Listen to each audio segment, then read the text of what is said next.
بسم اللہ الرحمن الرحیم۔ قرض کی ادائیگی کا عمل۔ ناظرین و سامعین، مہنگائی کے اس دور میں ہر امیر و غریب پریشان ہے۔ اخراجات آمدن سے زیادہ ہونے کی وجہ سے اکثر لوگ قرض لے کر اخراجات کو پورا کرنے کی کوشش کرتے ہیں۔ اگر آپ متوسط یا غریب طبقہ سے تعلق رکھتے ہیں تو یقیناً آپ بھی پریشان ہوں گے، اور اگر آپ قرض میں بھی جکڑے ہوئے ہیں تو پریشان ہونے کی کوئی بات نہیں۔ آج ہم آپ کے لیے ایسا وظیفہ لے کے آئے ہیں جو بڑے بڑے بزرگوں کا آزمودہ عمل ہے، اور مولانا انور شاہ کشمیری رحمہ اللہ اور دیگر کئی بڑے بزرگوں کے مجربات میں بھی یہ عمل ملتا ہے۔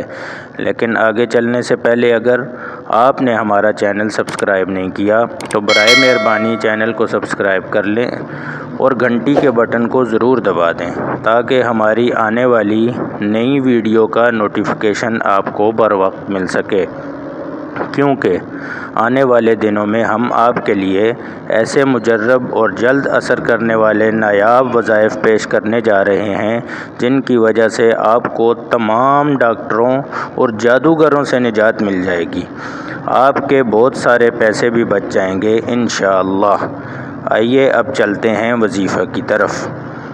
تو وظیفہ یہ ہے کہ آپ نے سب سے پہلے وضو کر لینا ہے، پھر اس کے بعد 11 مرتبہ درود شریف یعنی درود ابراہیمی پڑھ کر 100 مرتبہ یہ دعا پڑھنی ہے: اللہم انی اعوذ بک من الہم والحزن واعوذ بک من العجز والکسل واعوذ بک من البخل والجبن من غلبۃ الدین وقہر الرجال اللہم اکفنی بحلالک عن حرامک واغننی بفضلک عمن سواک۔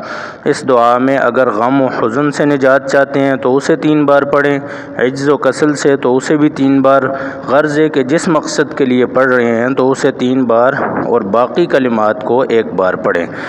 آخر میں پھر درود شریف 11 مرتبہ پڑھ لیں۔ یہ عمل روزانہ بغیر ناغہ کے کرنا ہے۔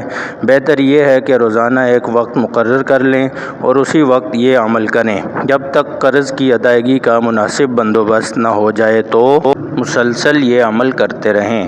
انشاءاللہ چند دن میں ہی اس عمل کے اثرات نظر آنے شروع ہو جائیں گے۔ اگر آپ کو ہماری ویڈیو پسند آئے تو کمنٹ باکس میں اپنی رائے کا اظہار ضرور کریں۔ شکریہ۔ آج کے لیے اتنا ہی، ملتے ہیں اگلی ویڈیو میں ایک نئے وظیفے کے ساتھ۔ اللہ حافظ۔